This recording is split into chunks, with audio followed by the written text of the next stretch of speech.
Good day, everyone. My name is Tao Michael.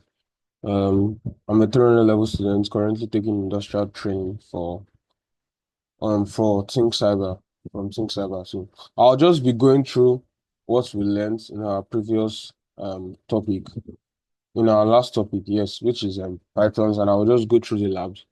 So I've combined the labs into a PowerPoint presentation, and I'll run through it real quick. So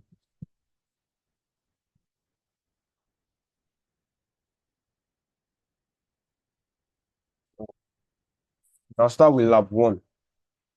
So lab one, we just went through the variables and data types in Python. So I'll move into the real world application, which is automating cybersecurity processes. Then the use case in the industry can be used for IP address detection and automating the detection of malicious IP addresses in network logs. So there's a scenario here. Imagine I'm working as a cybersecurity analyst, monitoring a company's network traffic. Every day, I get a list of IPs that needs to be checked against a database of known malicious addresses to malicious addresses to prevent data breaches. So here is the task to automate the detection of malicious IPs from incoming network logs. So I'll be explaining this code here. This is malicious IPs here, as you can see. Then I imputed some IP addresses there. I put some IP addresses there, just random IP addresses, just to check if the code works. So I just put the IP to check out of the two I put the first one, which is 192.168.1.1. Then I just used an if statement. Just used if IP to check in malicious IPs. Then it should print alert malicious IP detected. So it printed out alert malicious IP detected when I ran the code. So now I'll move to the next lab, which is um move to the next lab, which is basic functions. So for basic functions, the real world application here is just log analysis out of the real world applications, log analysis for brute force attacks. So yeah, I'll be running through the use case. That is brute force detection, analyzing authentication logs for repeated field login attempts, indicative of brute force attacks. So here's the scenario. As an SOC analyst, that's Security Operations Center analyst, I regularly monitor authentication logs by automating log analysis. I can detect brute force attempts early, stopping attackers from gaining unauthorized access. So here's the task to detect and alert on brute force login attempts. So here is the log data, which I just inputted here. Field login from 192.168.1.1, then field login from 10.0.0.2. Then there is just a brute force attempt equals to the length of the log data. So I just told the code to print total brute force attempt detected, then brute force attempt. So this length here is just used to get the amount of or the content, number of content inside the log data. As you can see, is in a bracket here, is in a bracket here, so which is 2. So when I ran the code, I just did, then it gave me the result, which is total brute force attempt detected 2. So that's for basic functions in Python. Then moving on to the third lab, which is slicing and casting. So this slicing and casting in Python, slicing and casting is basically just to like get out, slice a file or some content from the file to get out our desired results or to get out what exactly what we're looking for in that particular file. So that's what slicing and casting is all about. So I'm moving to the real world application, which is extracting sensitive information from logs. As I said before, I used to extract certain information that we need or that are useful for a particular file. So use case, extracting personal identifiable information, then passing system logs to identify and extract sensitive user information, e.g. credit card numbers or user ID. So here's a scenario here. As a penetration tester, I need to automate the extraction of sensitive data from server logs to identify potential information leakage that will compromise the security of the company. So the task here is to extract sensitive data from logs and identify potential leaks. So I'll run through the code. So this is just a short code here. Log entry. This is I just created this for the log entry. User 1234567 8. Access the system. Then user ID. equals to log entry dot split. So basically, I'm already slicing the content I have from that user that access the system. So when I print extracted user ID, and I print user ID, so it's going to give me the extracted user ID, which is 1, 2, 3, 4, 5, 6, 7, 8. Because I just did the split, so it removed the user, then the access system removed all those and just gave me the ID which I want. So basically, that's what slicing and casting is used for in Python. If you have a more larger amount of files or larger amount of data, you can also use slicing and casting to get out useful information from the system. So moving on to loops in Python. So basically, there are various loops. There's a while loop, there's a for loop. But in this particular one I'll be explaining, I'll just be explaining a for loop. So I'll just dive into the real world applications real quick. Then it's used for port scanning and network security. So the use case in the industry can be used for scanning open ports, automating port scans to check for open services on a network that could be vulnerable to attacks.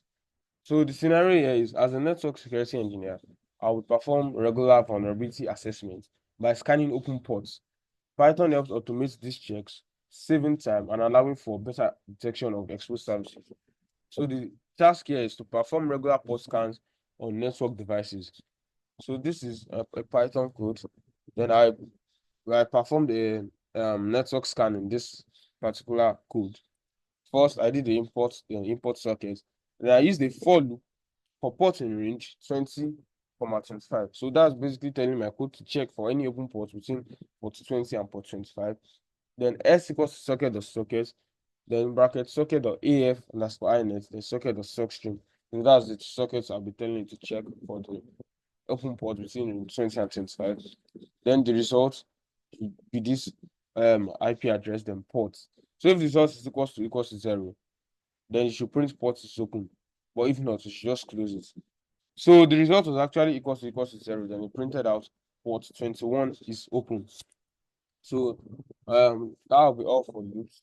That's just the brief explanation of what we actually went through in class for loops. So I'll be moving on to lab 5, which is inputs and outputs. So inputs and outputs in the Python. So it's basically the real application is just managing sensitive configuration files. So I'll run through the use case, which is handling sensitive credentials, automating secure reading and writing of credentials and configuration files.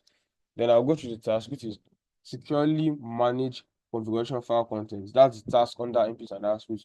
Then we'll go to the scenario. As a web application administrator, I handle sensitive data, usernames, passwords, API keys stored in configuration files. So Python enables secure handling and logging of such data for administrative tasks. So yeah, let me explain this code. Just with open config.txt, then w as file. So I'm basically creating a file here, then I'm writing into the file using the w command. That also means write. So I do file.write because w means write. So it's going to write username equals to admin, then end password, and equals to secure password. Then I'm now opening the file in this other batch here, in this other part of the code. With open config.txt.read, I'm sorry, .txt, then r as file. So basically, it's going to print file.read this config.txt. The reason why it's file.write in the first one is because I put w here, so it's basically going to just write what I told it to write inside the file. If I had inputted another data to write inside the file, I'll just put inside this bracket here, inside this bracket, then it will write another data inside the file. So basically, when I did print file or read to confirm whether what I wrote inside the file was actually there, as you can see, it's actually there. And this /n means new line. So that's why the password equals secure password is on another line, because this actually made it on another line using the dash /n. It took it on another line. So that's all for inputs and outputs. Then I'll move to modules. That's lab 6, modules in Python. So the real world application for modules in Python is automating system updates. Then the use case, I can use patching and updating system. That's the use case in the industry. Then it's automating system updates to ensure software vulnerabilities are patched quickly. So this is the task here. I should ensure all systems are patched and up to date. Then the scenario, as a system administrator, I'm responsible for keeping software up to date. Using Python, I automate system updates to reduce human error and ensure consistent patching. So this code is actually very straightforward. After I do the import OS, because I'm going to be using the OS or system command, so I have to import OS first, or else my code's not going to run. So print updating system packages, and I do that. It's going to get the updating system packages for me. Then I use the OS or system. Then the sudo apt updates and sudo apt upgrade. I have to use sudo because that's the only way it can run this command effectively. If I just put apt update and apt upgrade, it won't give me anything. It just give me an error. So I put sudo to do the sudo apt update and sudo apt upgrade. Then, as you can see in the results here, it just give me suggested packages, the ones that are not upgrading, then the ones that are actually installing and upgrading. Then it's still telling me the space needed. As you can see here, 1567 megabytes, over 61.8 gig available. And the download size 420 MB out of 2204 MB. So moving on to the seventh lab, which is functions in Python, custom functions in Python. So basically, we looked at various functions in Python, but I'll just be using like the most important ones or the most effective ones in this particular code. So first, the reward application, automating incident response. Then the use case here is custom incident response tool. Like automating incident, basically incident response means like what the system is going to actually give back after an incident happens with the use of Python code to monitor various incidences. So yeah, custom incident response tool. Then automating log collection and system analysis during security incident. Like for example, having a case of brute force attack, or somebody is actually trying to hack into the system, or someone an hacker is trying to breach a firewall or a defense set for a company. So the task here is to collect system logs for analysis after security incident. So there's a scenario during a suspected breach, like I said before, this is very useful in maybe security breaches or maybe a company is actually getting hacked. So during a suspected breach, I need to quickly collect system logs for investigation. So Python allows me to automate log collection, as I said earlier, and analysis to speed up the response process. So this is I'll just explain this code here. Def collect logs. I'm using def because it's a function in Python, so it will make it easier for me. So it's going to collect all the logs, then the log file. Then with open, I explained this in the previous slides. It's basically going to open this log file and in read mode as file. So logs cost the file or read lines. This file or read line is basically going to read through each line comprehensively and check the incidents and return the logs. Then I'll just print collect the logs and auth.log because that's the name of the log file. So it's basically going to do that, and this is the result of the code here. It's giving me the log files because it's in actually I used the read line, so that's why it's just giving me like this. So I just did file.read, it's just give me the whole thing, but might not go through each line the way I want it to and get the desired result. So this is the last one, the last lab we did for Python, which is just like the practice in Python. So I'll just run through the content and the code. So yeah, it's automated vulnerability scanning. So perform vulnerability scans to detect potential security risks as a penetration tester. So basically, the task here is to perform automated vulnerability scans on network devices. And I run through the use case. It can be used to conduct a vulnerability scan. As you can see, the use case is automated network vulnerability. Then scanning, perform vulnerability scans to detect potential security risks.